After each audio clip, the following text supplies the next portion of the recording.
Good afternoon. This is Shonna Bisagno with Keller Realty Boise and the 72 Sold program. And I'm Shonna Tucker with Benchmark Mortgage.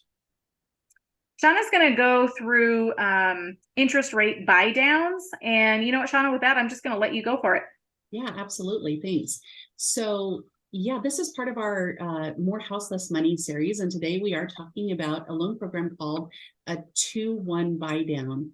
Now, the way a 2-1 buy down works is it's a fixed rate mortgage. However, the first year, the interest rate is reduced by 2%. The second year, the rate is reduced by 1%. And this gives you 2 full years with a discounted monthly payment. And I'm sure that sounds great, but of course there's a small catch. There's a cost associated with buying down the interest rate for the first 2 years. And so you have to weigh the pros and cons of the cost versus the discounted payment. What I'd like to do really quick is look at an example, but before we do that, I want you to know that interest rates change every single day. And this is true with all mortgage lenders. So this is an example, and I'm going to post all the details at the end of the video so you can pause and study the numbers if you want to. But back to our example, let's just say interest rates are in the 6.5% range. With a 2-1 buy down, your rate's going to ultimately end up at 6.5%. But in the first year, it will be temporarily reduced to 4.5%. The second year, it'll be temporarily reduced to 5.5%. And then in the third year, it's going to cap at 6.5%, and it's going to stay there for the full life of the loan. You may be asking yourself how it pencils out. Well, hypothetically, let's just pick a loan amount of $480,000 and crunch some numbers. The first year at 4.5%, your payment will be reduced by just a little over $600 a month. The second year at 5.5%, your payment will be reduced by around $300 a month. And so the next question that comes up typically is, what's the cost for the 2-1 buy down?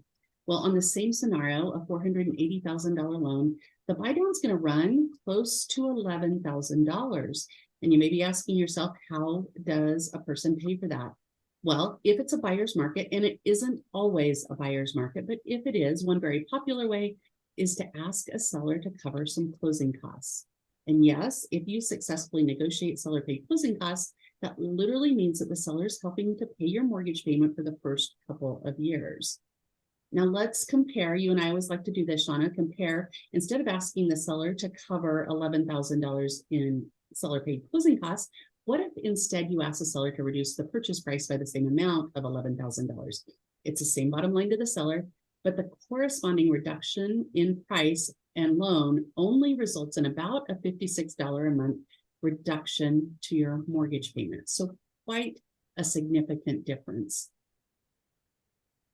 Yeah, you know, I so appreciate you going over that information because it does make such a difference. And like you said, it's the same net to the seller. So, and I think I want to reiterate something as well is even though you as a buyer can use this across all market conditions, whether or not we negotiate it, I help you negotiate it into your seller contract is only going to be for certain market conditions. So certainly give me a call when you're ready to start searching for a home and we'll talk about that.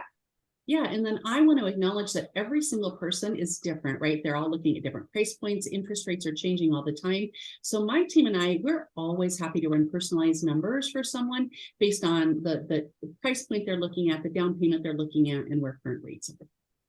Fantastic. Thanks again for being with us today. I'm Shonna Bisagno with Keller Realty Boise and 72 Sold program. And I'm Shonna Tucker with Benchmark Mortgage, and we look forward to our next video with you. All right.